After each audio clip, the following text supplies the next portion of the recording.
Hey, good morning. How are you? Cold, a little windy, makes my eyes water. Lots to do today.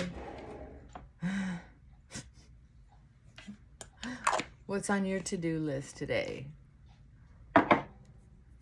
Well, as usual, I'm still going through stuff in my house to try to simplify things. And it's funny because I don't have normally a messy house unless I'm digging in old boxes from the attic or going through closets. And I recently pulled down a box of curtains, and I'm trying to decide what to keep and not keep. I put up a couple to see if I wanted to start building curtains again. I love the cleanness of not having curtains up. I really do. But on the other hand, I miss the softness of curtains. So that's where I'm at with that. Gosh.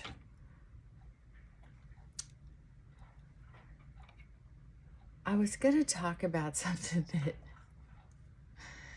that I get reminded of every once in a while, because I either successfully do it or I catch myself and try to tell myself I'm better than I used to be. And I love it. I love working on it with clients and with sponsees and anybody who needs a helping hand with their attitude or anger or relationships.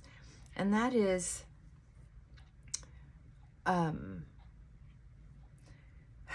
when somebody gets frustrated. Like I get frustrated, say, with my spouse not doing something around the house that I've asked him to do, and then something else happens and it sort of tips me over the edge. And I mean that edge of where I'm not as rational. And so then it's like a snowball starting to roll downhill. That momentum where it stops being reasonable. A lot of people do it, and it can cause a lot of problems, especially when there's a rational reason behind it, hidden somewhere. But then all the other person sees is that you're upset, and then they want to shut down because they're just trying to protect themselves emotionally.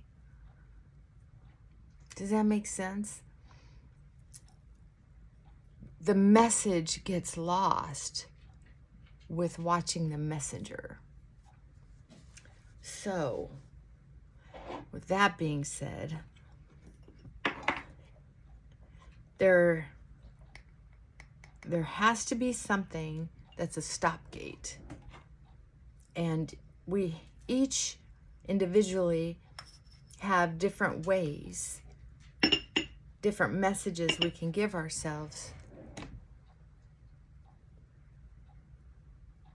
that are like almost like safe words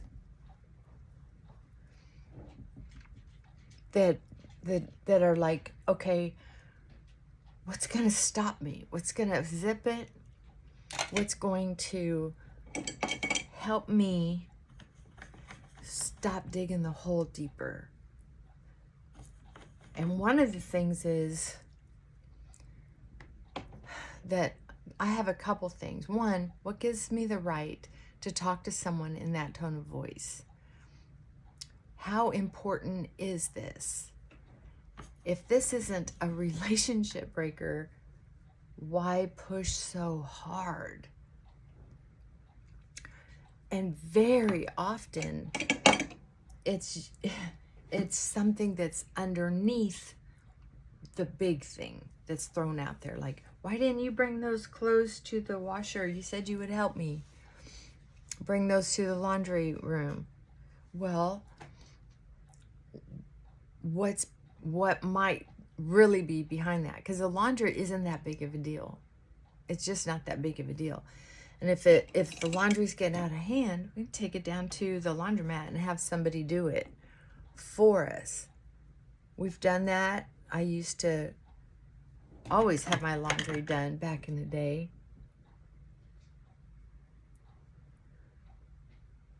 And it's not that big of a deal. But if I have something in the back of my mind bothering me, it's almost like when you shut off your stove, you don't see the red coil anymore, but if you touch it, it's still hot. So you think it's the red coil that's the problem, but it's not. It's what's underneath. And very often for me, it's as easy as I've got 100 little things to do, like these things around the house that I have piled up on the dining room table, curtains hanging over chairs, and every tax season I say I'm going to stay up on my receipts, and I don't. And then now they're saying all you need is a printout from some kind of special form from your bank, and that just doesn't make sense to me. And I'm trying to be open-minded about that, but I just don't get it, and I don't know how to find what it is that they want from the website of my bank.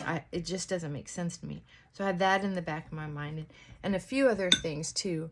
I've been spending a lot of money lately, personally and for the house.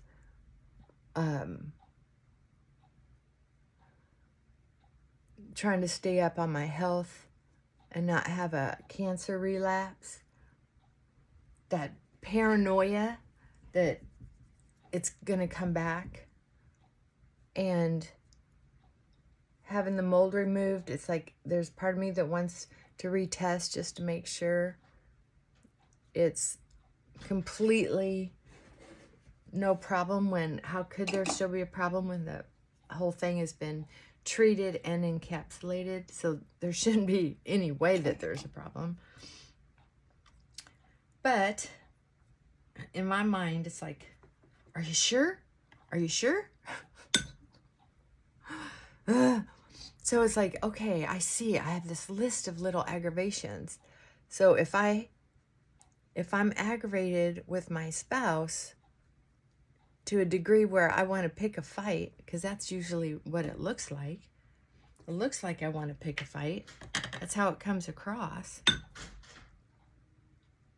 I have to look at what is the list that I'm upset about, and then I try to start ticking them off.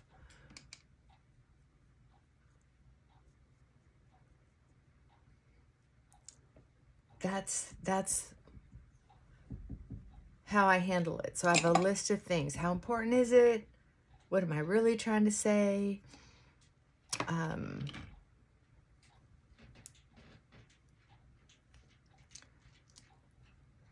What is the list, and how can I tick them off? How can I start taking care of business? Because there's rarely, unless someone's threatening us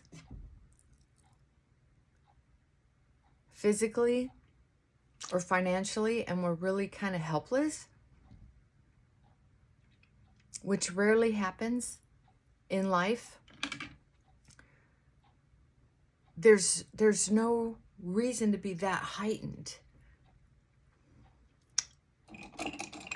To be heightened to such a degree that we raise our voice, or we get nasty, or we have this wrinkled up face.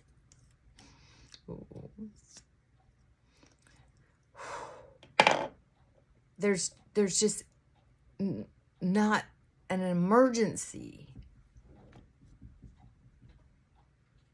to be reasonable, rational, to have that kind of energy going, that kind of adrenaline going. It just doesn't make sense to do that. It's a waste of energy. It's a waste of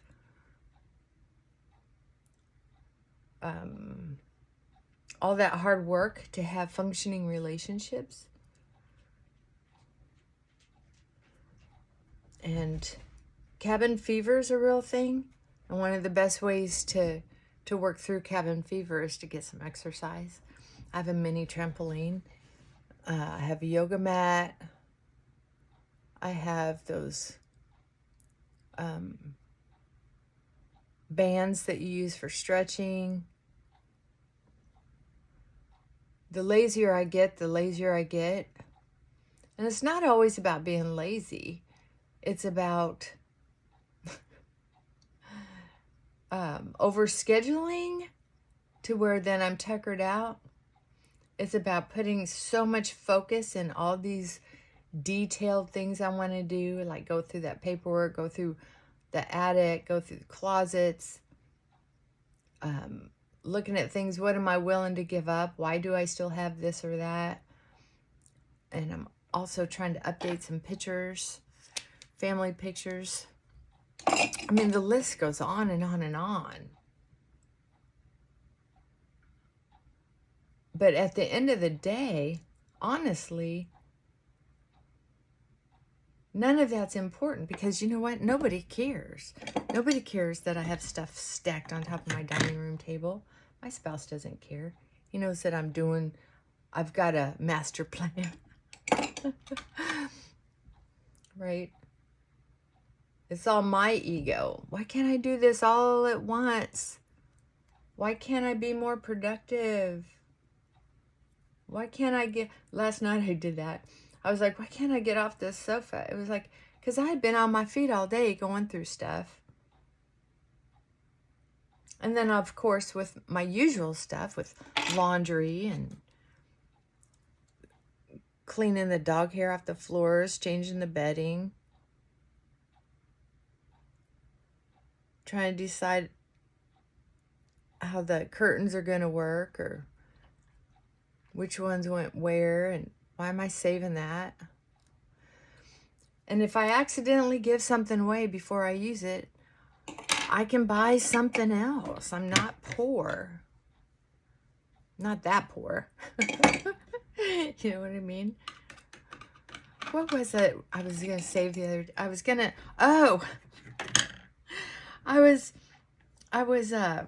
What do you call it? I would almost call it excited. Excitement doesn't have to be like good excitement. It can also be bad more negative excitement. It's like it's not frustrated. It's just up. So I've been saving candle wax, and it was taking space up in the laundry area. And so the garage has become the catch-all. Turned it into an office, laundry room, smoking den, and it's become an unattractive eyesore to me. And so I've been chipping away at getting stuff out of there, giving it away or throwing it away, or figuring out how to store it out in the barn. Well, I was sharing with my spouse that I was going to have a friend come over, and we were talking about making candles. And I was kind of like, all these other things I want to do and all these other things I have going on. And he said, making candles from old wax. He goes, we're not that poor. Why don't you go buy some new candles? And I was just like, part of me was like, you're missing the point. It's like a victory to be able to. And then I started thinking of all the reasons I wanted to make these candles. Well, back in the day, it was fun. You know, when decorative candles first started coming out, there were a lot of us who made homemade candles to be decorative. Like, you could make them to look like a beer with foam on the top, or a soda pop with ice cubes in it. I did all that. It was really fun. But to tell you the truth, I don't like those kind of candles anymore. They're dust collectors, and once you burn them, they're just candles after, a couple minutes. And I've never, when I had the space in a house to do it, I put it off and put it off and put it off until I have all this leftover candles, all these leftover mugs, and I try to melt the candle down as far as I can so that the glass is easier to clean. I mean, it's always been this place in my head that I still enjoy this. And to be honest with you, I kind of don't. I kind of am now looking forward to it. I invited a friend to think about doing it with me, and she said yes, but we're both so busy that to do something I'm not in love with anymore, I realized. It's like, why not get rid of all that and just get on with my life? And then I'm thinking, well, I just couldn't find my candle kit, my old candle kit. So I bought new melting pots and thermometers and waxes, or wicks and anchors and all of that. I just got a whole bunch more of that stuff. And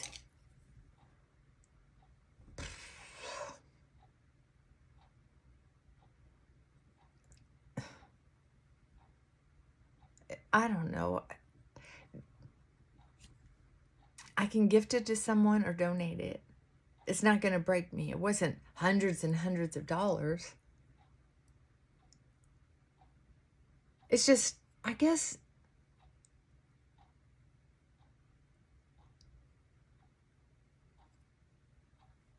realizing I've changed. There are some things I just don't enjoy anymore, and there are some things that I do enjoy more now. I much more enjoy being in my yard. I much more enjoy spending time outside with my dogs. I really enjoy organizing things, and I've got plenty to do on that.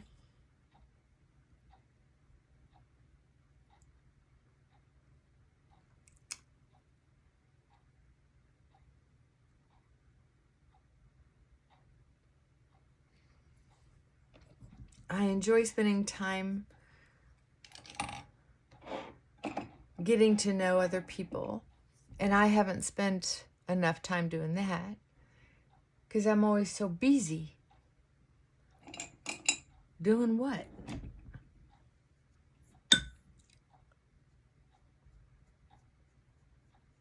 Working, which is fine.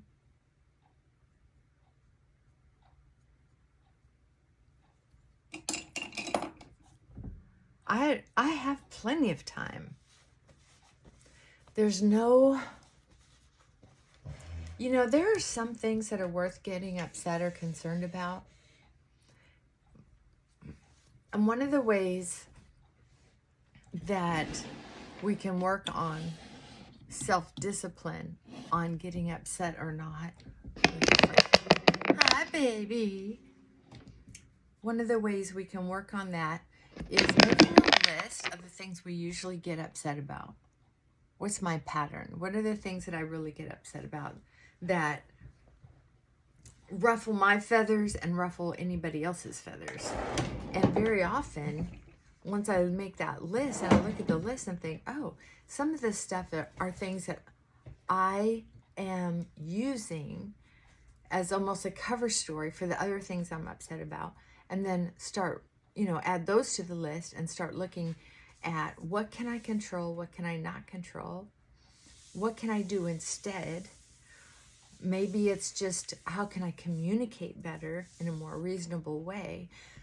And there's a difference between talking up here and blah, blah, blah, blah, blah, and bringing it down and pretending there's a speaker in my chest and talking calmly. And sometimes it's about cutting back on caffeine or whatever it is that gets you riled up. Some people, just sugar, having too many donuts wires them out and gets kind of a more agitated energy. Okay.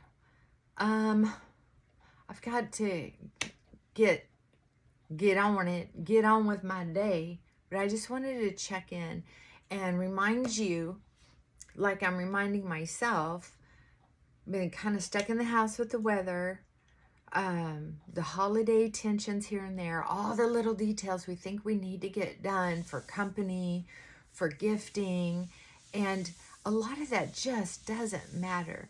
I've been thinking a lot. It was the 2-year anniversary of my dog Lucky passing away this last Friday. And I've been thinking about friends and relatives who have passed away and some of the heartbreak that went with that, and refocusing on the joy that they brought me as long as they were in my life, whether they were a pain in the ass sometimes or not. And that even goes for my dog Lucky. He brought me a lot more joy than he brought me aggravation. And that's how I shift those heartbreaks, the devastation that I used to have of not having them in my life anymore. But recognizing that somehow I was blessed to have these experiences with these special people. And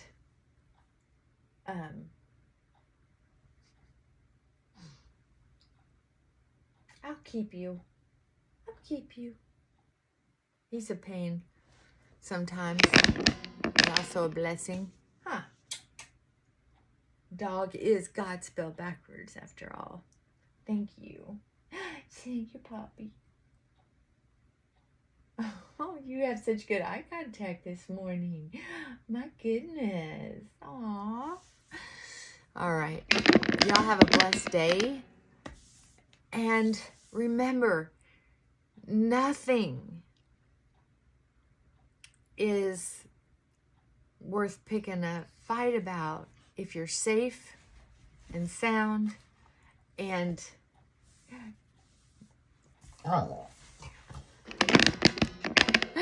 ow, and you have a dog. Take it easy. Take it easy. Take it easy. And whatever it is, if you got a big deal going on and you need some help with it, let me know. And I'll try to help you get through it the best I can. And just don't let it sit in there and rot. Take care of it. Take care of business. Check it off your list. What can you do? What can you not do? What are some alternatives that you could do instead? And sometimes just sharing it with somebody else and hearing yourself talk about it can be helpful. I know it's much easier said than done. I know that. You are right on the money. But it's worth the effort to put in there. All right. Mwah. Bye for now. Say bye, Frankie. Bye-bye. Let's go. Come on. Let's go.